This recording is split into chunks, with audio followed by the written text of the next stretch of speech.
What would you do if the only person standing between your child and everything falling apart was you? Gordon had asked himself that question once, 4 years ago, in a hospital room that smelled like antiseptic and cut flowers, holding his wife's hand while the machines went quiet. He had thought, I am not ready for this. And then he became ready. Not all at once, one morning at a time, one school lunch packed at a time, one bedtime story at a time. He was thinking about none of that, 37,000 feet over the pitch-black Atlantic, Britannia Flight 472, somewhere past midnight. The plane shuddered, not a gentle tremor, a full-body shudder, the kind that wakes people from the deepest sleep, sends coffee cups rolling down the aisle, makes strangers grab each other's armrests without introduction or apology. The overhead bins rattled like old kitchen cabinets in a storm. Somewhere behind row 12, a woman cried out. The seatbelt sign flashed on. Wrong answer sound. Then the intercom crackled. Any combat pilots or anyone with military flight experience on board, please identify yourselves to the crew immediately. The voice belonged to Marisol Reyes, lead flight attendant, steady as a hymn. But anyone who had ever sat beside a window during a tornado warning could hear what Marisol was keeping out of her voice. The part she was working to hold back. Seat 9B, economy, window seat, middle of the plane, middle of the night. Gordon, 38 years old, worn gray hoodie, the kind of face that had seen weather and not complained about it. He opened his eyes slowly. Not from sleep, he hadn't been sleeping. Single fathers on overnight flights learn a particular kind of half-rest. One ear always turned. One hand never far. Kinsley. She was tucked against his shoulder exactly where she'd been for the past 4 hours.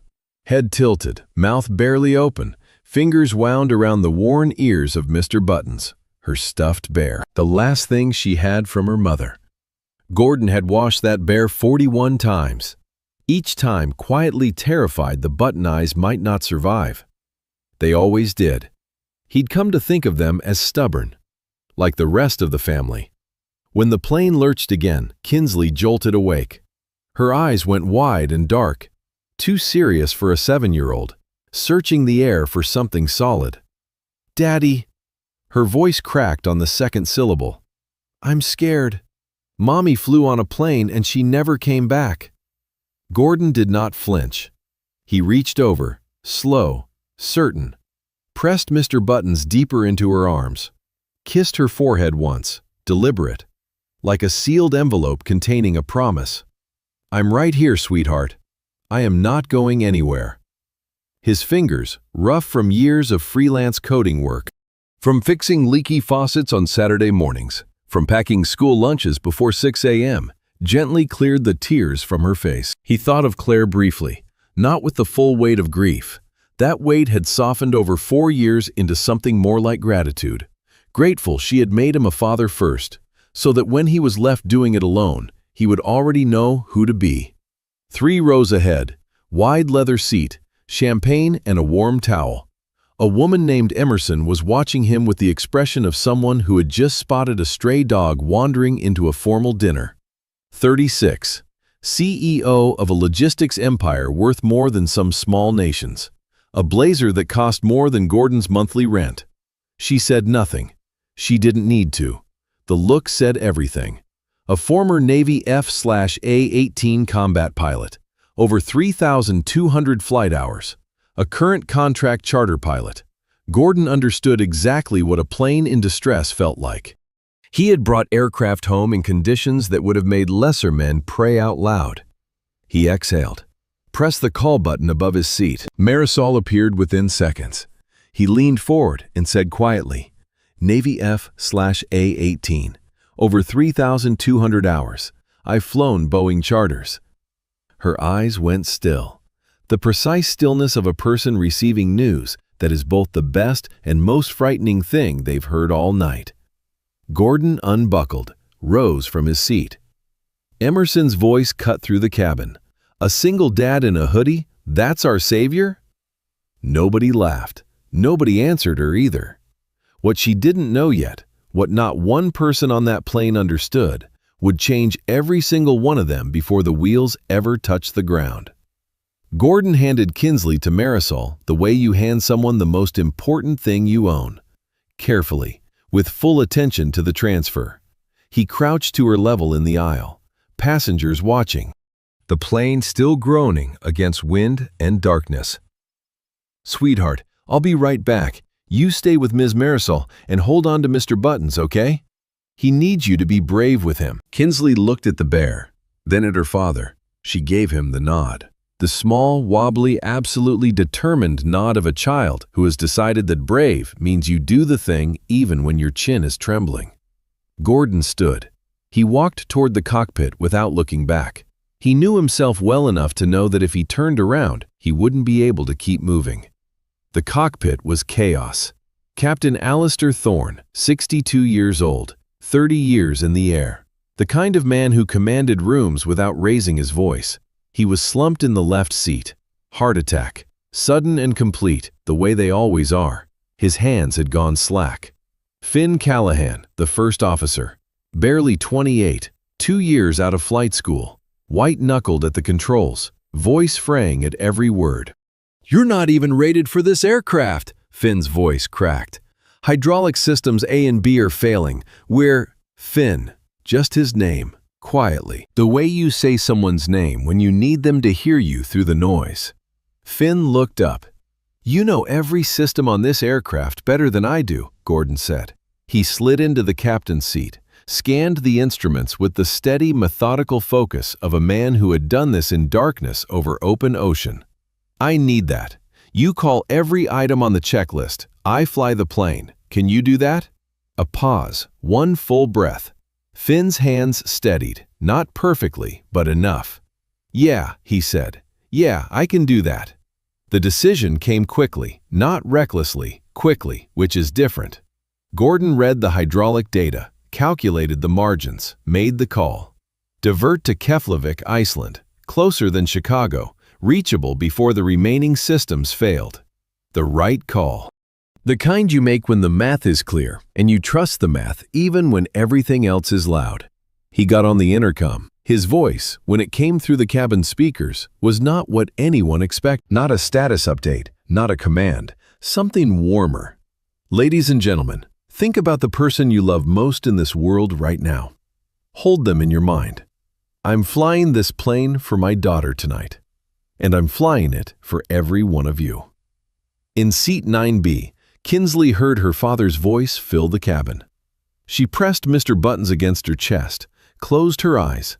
Her lips moved, just slightly, silently. Marisol saw it and looked away for a moment, blinking. Rose back, a father pulled his 12-year-old daughter close. She let him, which is the quiet gift children occasionally give without fully understanding what they're giving. His voice broke when he called out, "You're a great dad, man." Someone started to clap. It spread, uneven at first, then full and warm.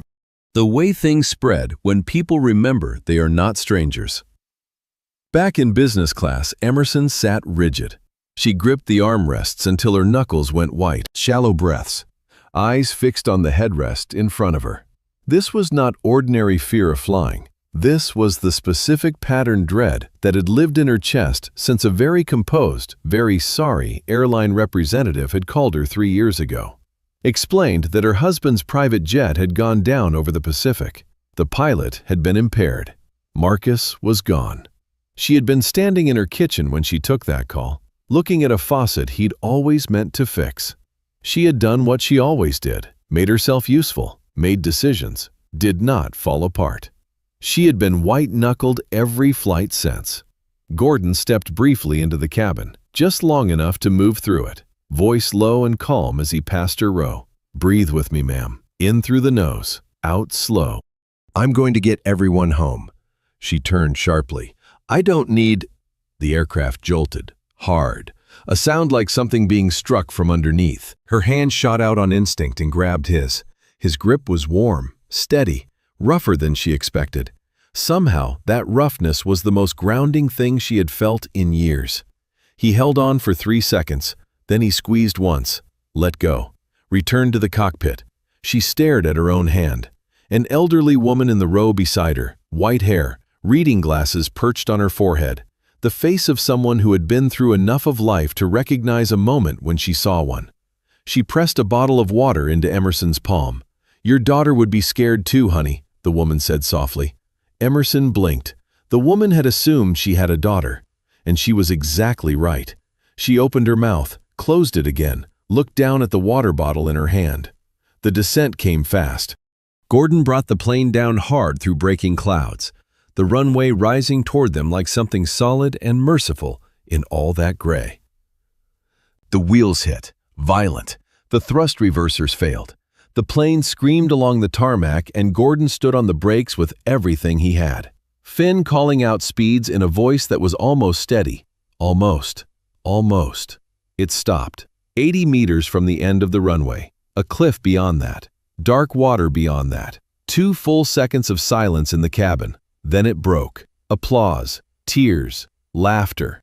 All the sounds that live inside a body that believed it was finished and has just discovered it is not. People reached for each other. Strangers, all of them, who were no longer quite strangers. Gordon walked out of the cockpit, moved through the aisle directly to seat 9B. Marisol stood with Kinsley, who had been waiting with the focused patience of a child who had absolutely decided her father was coming back. He pulled her into his arms. She pressed her face into his shoulder and shook.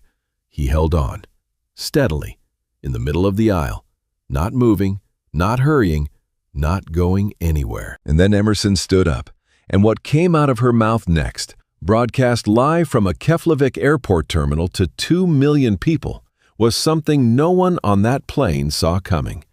He had no authority to fly this plane. Emerson's voice was precise and projected. The voice she used in earnings calls and congressional hearings, stripped of warmth by long practice. "I am filing a lawsuit against Britannia Airlines and against him." She held up her phone. The Instagram Live had been running for nearly a minute. An unrated passenger was permitted to operate a commercial aircraft carrying 179 people, she said into the camera. "That is negligence. I want answers, and I will be getting them." The clip reached 2.1 million views by morning. Gordon sat in a row of plastic airport chairs in the Keflavik terminal, Kinsley in his lap, her breathing finally slowing back towards sleep. He had seen the phone screen. He had heard his name. He said nothing. He was tired in the deep, structural way, not muscles, the hidden framework, the part of him that had been quietly holding everything upright for years without a break. Without an audience, without anyone noticing. He thought briefly of all the moments no one had seen. The neighbor who asked if his sister was helping with Kinsley. The school secretary who had addressed every note home to Kinsley's mother. The gate agent at O'Hare who'd handed Kinsley a children's activity kit, smiled at Gordon and said warmly, "What a great uncle." He had simply smiled back. Correcting people took energy he'd learned to spend elsewhere. Kinsley looked up at him, eyes still damp at the edges.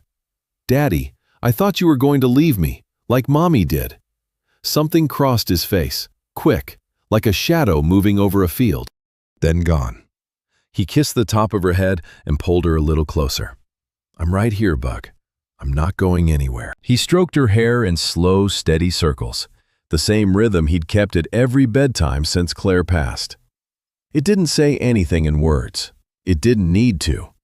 From across the terminal, Emerson watched this. She told herself she was watching the exit boards. She told herself she was waiting for her assistant to confirm ground transport. Both were reasonable stories. She told them to herself with some conviction. A man crossed the terminal toward Gordon. Work boots, solid build. The look of someone who built things or fixed things or both. Small boy on his hip, maybe 4 years old. He stopped in front of Gordon and put out his hand. Gordon looked up. "You saved my family tonight," the man said.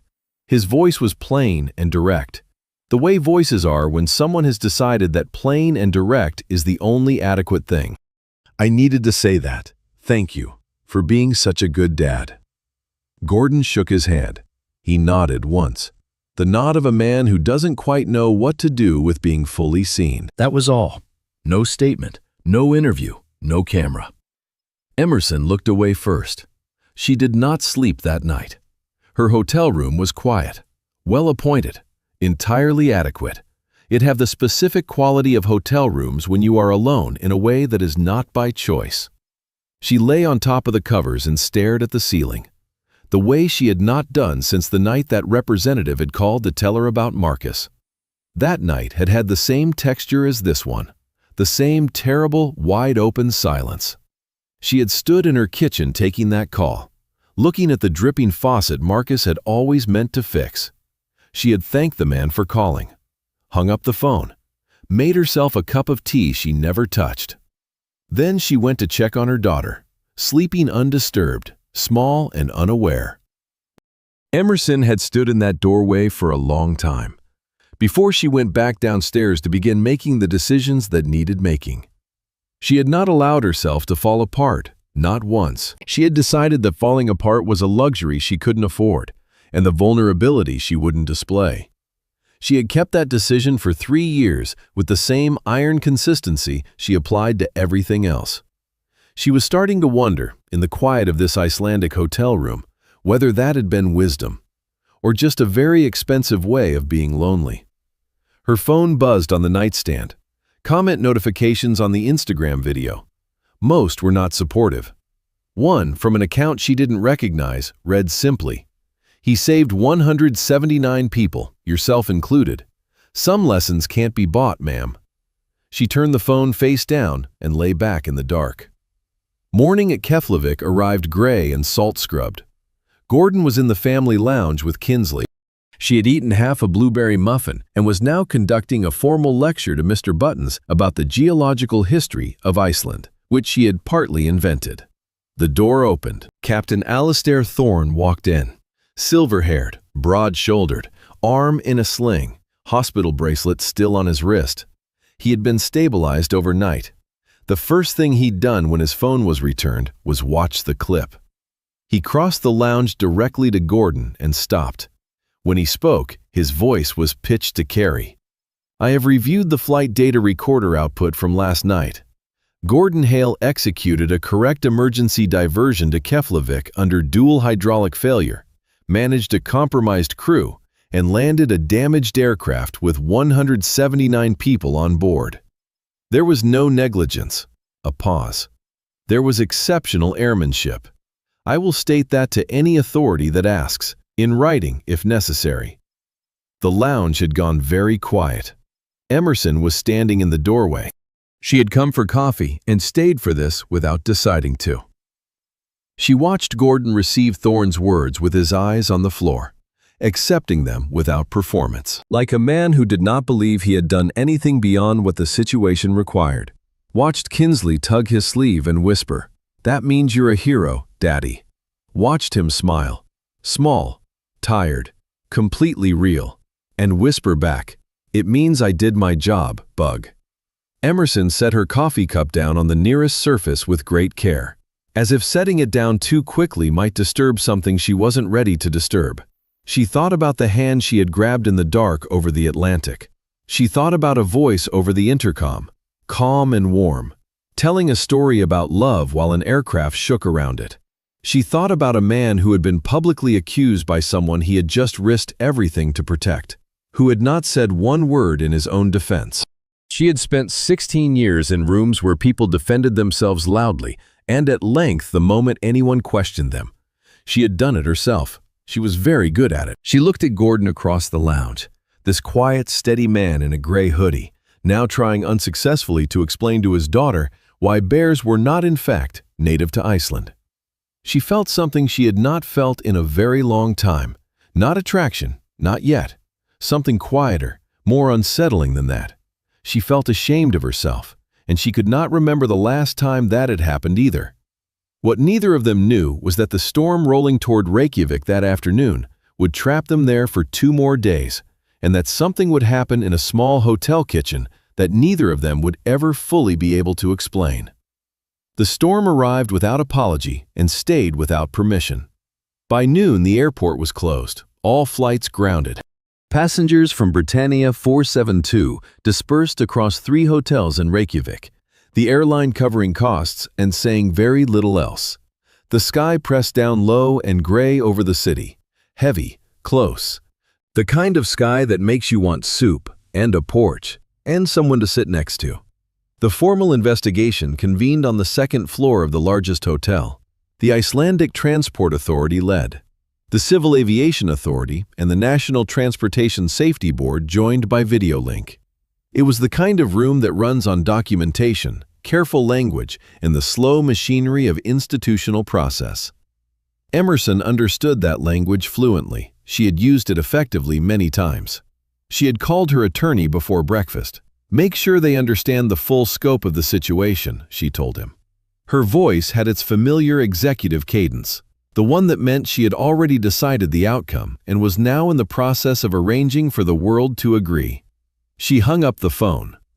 Then she sat quietly for a moment, which was not something she normally did.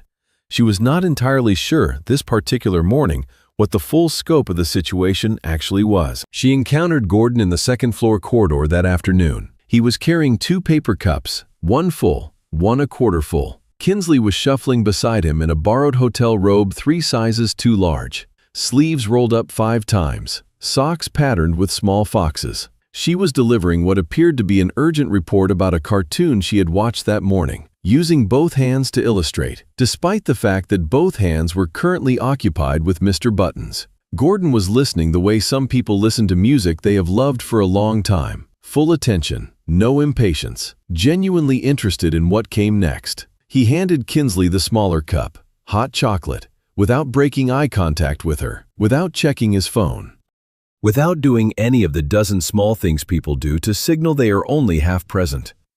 Emerson stopped. She told herself she stopped because she had something to ask him about the investigation timeline. That was a plausible reason. She used it. "Mr. Hale." He looked up. No edge in his expression, just those steady, level eyes. "My attorney will be present at the review this afternoon," she said. "I know." A pause. "The airline offered me a settlement this morning." She straightened. "And?" "I turned it down." "Why?" He considered the question without hurry, not because it was complicated, because it deserved an honest answer. "I just want to go home with my daughter." Emerson stood with that for a moment. In her experience, everyone who declined one offer was maneuvering toward a better one. The concept of a person who genuinely wanted nothing beyond what he already had was, structurally, almost impossible for her to process. Before she could respond, Kinsley looked up at her. The direct, assessing gaze small children use when they are forming a definitive opinion about a grown-up. "You have really pretty hair," Kinsley said, seriously, as a statement of fact. Gordon looked at the wall. Emerson, who had faced hostile shareholders and federal regulators without blinking, found she had nothing at all to say to a 7-year-old in fox socks. "Thank you," she managed, quietly. That evening, the shared kitchen on the 3rd floor smelled of garlic and something warm and uncomplicated. Gordon had found pasta in the hotel pantry, canned tomatoes, a few herbs that were close enough. He cooked the way he did everything domestic, without ceremony, with complete competence, the practiced ease of a person who had learned that dinner on the table at 6:30 is itself a form of steadiness, a form of love. The smell hit Emerson when she appeared in the doorway. It did something unexpected, took her somewhere else entirely. A kitchen from 30 years ago. October, Tuesday evening, her mother's house. Sauce on the stove, homework on the table, the 5 o'clock news murmuring down the hall. A life that was ordinary and whole in ways she hadn't fully appreciated until she was standing in a hotel in Iceland, missing it. She had not thought about that kitchen in years. "I hope it's all right," she said from the doorway. "I can go." "Plates are in the cabinet on the left," Gordon said, without turning around. She got the plates. They ate at the small table by the window with the storm working steadily against the glass. Kinsley held the conversation. Facts about Arctic animals. A detailed account of her friend Sophie's escaped hamster, Gerald. Her considered opinion that Mr. Buttons was likely the most well-traveled stuffed bear in all of Iceland and deserved some kind of certificate. Emerson laughed. A real one, unguarded, quick. The kind that surfaces before you can decide whether to allow it. If her assistant had been present, she would have stared. Kinsley looked at her then, those wide, clear, entirely serious eyes. "You're so pretty," she said. "You look like the mom I dream about." The kitchen went quiet. Not uncomfortably, the other way. Emerson looked at this child. Small, open-hearted, unafraid to say true things out loud. She felt something loosen in her chest, like a window that had been painted shut for a long time, finally giving. She leaned forward and pulled Kinsley into a hug. Kinsley went into it completely, arms all the way around, the way children hug when they mean it with their whole body. Gordon watched from across the table. He didn't say anything. His eyes were very bright. "You don't have to do everything alone," he said. After a moment, quietly, to her or to the room or to some part of himself that still needed to hear it. Later, the empty corridor, Kinsley asleep. Emerson told him something she had not said out loud since the week it happened. "My husband was killed in a private jet crash. The pilot made a catastrophic error in judgment. I've been afraid to fly ever since, and I've been angrier than I should be, at more people than I should be, for a lot longer than I should have been." Her voice was level. No performance in it, just the plain shape of a thing she was finally setting down. Gordon was quiet for a moment. "My wife died of cancer. Kinsley was 3. He paused. "I decided the only thing I could always give her, no matter what else I didn't have, was kindness. Just showing up, being steady, being kind. That's the whole plan." They stood in that corridor, storm outside, quiet inside, a foot of space between them that felt both very small and very significant. Neither moved, but something shifted. The way light shifts in a room when a door opens somewhere else in the house. Barely visible, completely real. And the next morning, when Emerson walked into that investigation room and opened her mouth, nobody, including her own attorney, was prepared for what she said. The conference room smelled like hotel coffee and recirculated air. The investigators sat in a measured row, laptops open, folders organized, the composed expressions of people who process difficult events for a living and have learned to do it without telegraphing their conclusions. Gordon's file was on the center screen. Flight data recorder output, his Navy service record, F/A-18 qualification, the Boeing charter endorsement he had renewed on his own time and his own budget because he believed a person maintained their skills the way a person maintained their word. Not for recognition, simply because it was the right thing to do. The lead investigator had just completed his summary of the hydraulic failure timeline when the door opened. Emerson entered. Blazer, good posture. The quiet, forward-leaning authority of someone who has never needed to announce herself because the room already knows she has arrived. Her attorney followed 2 steps behind, briefcase in hand, already preparing to speak. She stopped him with a single gesture, small, flat-palmed. He stopped. She sat across from the investigators, placed her phone on the table face down, and said, "I want to correct the record." The room went still. Statements I made publicly following the landing implied negligence on the part of Mr. Hale and Britannia Airlines. Those statements were not accurate. They were made from a place of fear, not fact. She said it without softening it. No hedging, no qualifications, no passive voice maneuvering, just the plain shape of it. Which in a woman who had spent 16 years in rooms like this one, was its own kind of courage. Mr. Hale correctly identified the hydraulic situation, made the right diversion decision under pressure, managed a crew under significant stress, and landed a compromised aircraft safely. What he did was not negligence, a pause. It was the reason 179 people are alive today.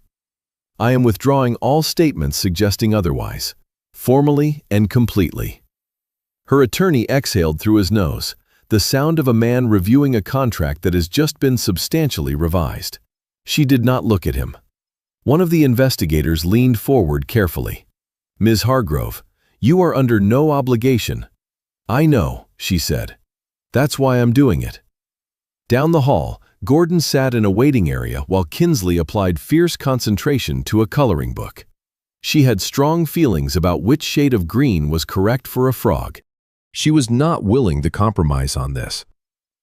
Marisol came through the door. She was smiling, wide and unguarded, the smile of a woman who had kept her composure through many difficult hours and was now entirely free to stop. "It's done," she said. "She withdrew everything, cleared you completely." Gordon looked up. He was quiet for a moment. "She didn't have to do that," he said. "No," Marisol said simply, "she didn't." He sat with that. Then he looked down at Kinsley, who had not lifted her eyes from the coloring book. "Can we go home now, Daddy?" she asked, still focused on the frog. "Soon, sweetheart," he said. "Real soon." Chicago welcomed them back the way it usually does. Gray sky, lake wind, the city going about its business with complete indifference to the extraordinary things that happened elsewhere. The story had moved faster than their flight. By the time Gordon and Kinsley came through arrivals, there were cameras and reporters, and a small crowd of passengers from the flight who had apparently decided to be there. Gordon would have greatly preferred a quieter Tuesday morning. He was, unfortunately, not consulted. The coverage ran wide. Single dad, Navy veteran, lands crippled transatlantic flight. All 179 safe. The articles covered the hydraulic failure, the emergency diversion, the stopping distance, his service record. One piece called him almost aggressively modest. He read that once, over his Wednesday morning coffee, then set the newspaper face down on the kitchen table. Kinsley was deeply excited about the cameras. She had decided Mr. Buttons should be photographed. She was prepared to be firm about this. Emerson called 3 days after they landed. Not through her office, her voice, her phone. A slight quality of someone who had prepared an opening line and then abandoned it at the last possible moment. "I have a proposition," she said. "I assumed you might," Gordon said. She laid out the offer. Lead pilot for her corporate aviation fleet, full benefits, a salary that would have restructured his entire financial life. She was thorough and precise, the way she was about everything. He listened. Let the quiet sit after she finished. "I appreciate it, but I need part-time." A beat. Part-time. "I take Kinsley to school in the mornings. I'm there when she gets out. 3 days a week we make pancakes, from scratch, not the box kind. She has opinions about this, and they're non-negotiable. I can fly for you, but not on the same terms I'd fly for anyone else." Silence on the line. Then, "I walked away from 3 major contracts last year," Emerson said. "My board thinks I've lost focus. My CFO thinks I've softened." "Have you?" A pause, longer this time. "I think I may be becoming a human being again," she said. "It is, frankly, a little alarming." Gordon laughed, short, genuine, the kind that arrives before the brain can consider whether to allow it. She laughed too, quick, slightly surprised at herself. "Part-time works," she said, "if you've take it." He took it. Neither of them named what else was quietly forming between them. They didn't need to. Some things move at their own pace, and the people involved understand this, and they let the thing move. Like a porch swing that has always known how much weight it can hold, long before anyone sits down.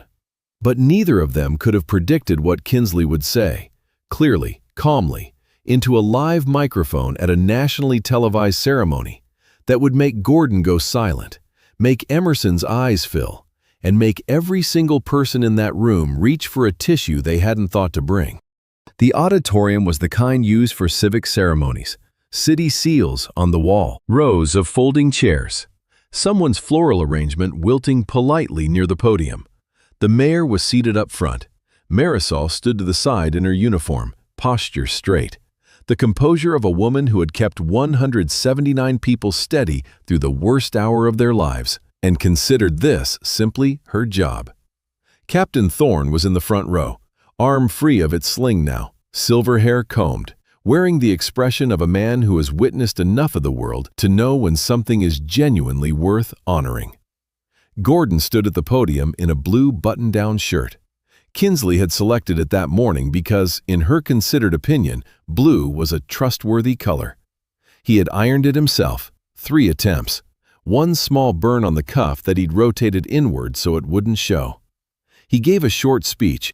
He thanked Finn, who had held the checklist steady when steadiness was the hardest thing to offer. He thanked Marisol, who had kept the cabin calm by being calm herself, which is the only way it ever works.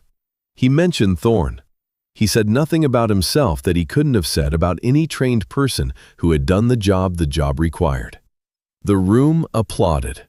And then Kinsley stood up. She had been sitting in the front row beside Emerson, Mr. Buttons tucked under one arm, wearing a dress printed with small yellow flowers. Nobody had asked her to stand. Nobody had planned for this. She simply stood, the way children do when they have something to say and see no reason to wait.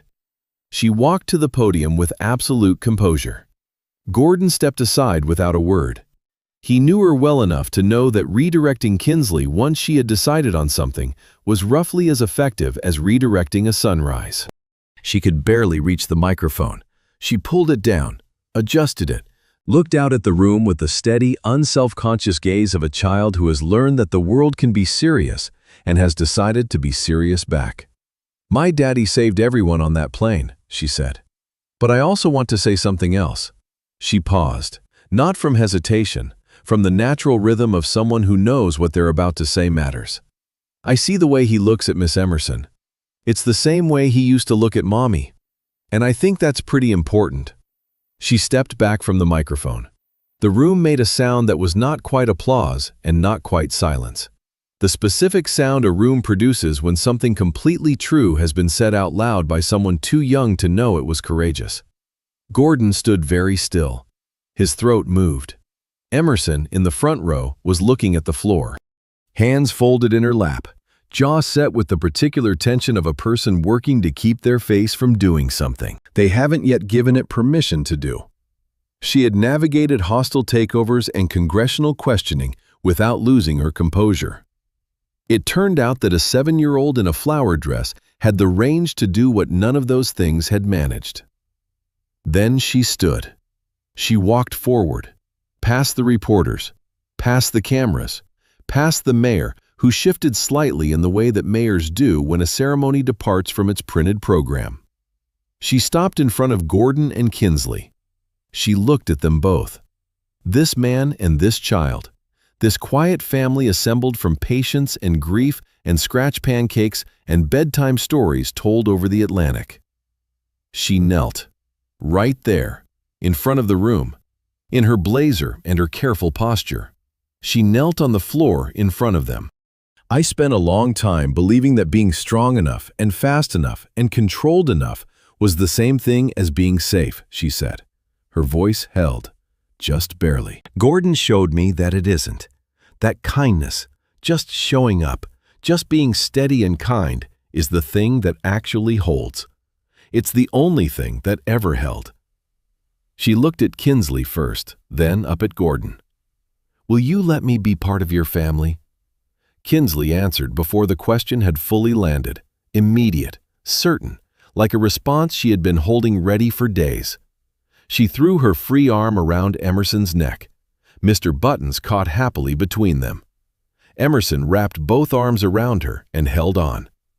Gordon looked at this woman, kneeling, honest, stripped of every layer of armor she had worn for 3 years. He leaned down and kissed her. The room came apart in the best possible way. Kinsley clapped with Mr. Buttons pressed between her palms. She had decided he should participate. She was not wrong. Months later. Their house was not large. It had a porch swing that creaked on the right side when you sat down, a kitchen with good morning light, a backyard large enough for a determined 7-year-old to conduct bear flight experiments. It was the kind of house that had a sound to it, the particular layered sound of ordinary days accumulating into something that deserved to be called a life. Tuesday dinners, Saturday pancakes, from scratch, non-negotiable. Friday evenings when nobody had anywhere to be, which had become, without anyone formally deciding it, everyone's favorite kind of evening. Gordon stood at the window one evening, watching Emerson and Kinsley in the yard. Kinsley was launching Mr. Buttons into the air, testing, for approximately the 40th time, whether stuffed bears were capable of independent flight. Emerson was trying to catch him, laughing, failing gracefully. The way you fail at things when the outcome doesn't matter because everything about the moment is already exactly right. Gordon said quietly, to no one in particular, I used to think being an ordinary man just trying to hold things together was something to apologize for. Turns out, it was exactly enough all along. Emerson came in from the yard. She wrapped her arms around him from behind, easy and habitual. The way you hold something you have decided you are not letting go. You didn't just say Britannia 472 that night, she said, her voice low against his shoulder. You saved me. Outside, Kinsley's laughter carried clearly across the yard as Mr. Buttons went up one final time into the soft evening air. This story reminds us that the people who save us rarely come the way we expect. They don't arrive with titles or credentials anyone can see at a glance, or seats near the front of the plane. They arrive with rough hands and steady voices, and the quiet, daily decision to show up for the people they love. Not because anyone is watching, but because that's simply who they are. Kindness like that doesn't make headlines. It doesn't trend, but it holds. It holds a child through loss. It holds a plane through a storm. And it holds a heart that had almost forgotten how to be held. If this story reached something in you today, if you've ever felt passed over or invisible, or wondered whether the quiet, ordinary good you do in the world is ever enough, then this story was always meant for you. You are seen. You have always been enough. And the kindness you give, quietly, without fanfare, is more powerful than you will ever know. Thank you for listening. This story was written from a human heart with a little help from AI. Its only purpose is to whisper softly to you, hold on to kindness, believe in beautiful things. Because even on days that seem completely gray, life is quietly preparing little miracles just for those who refuse to give up.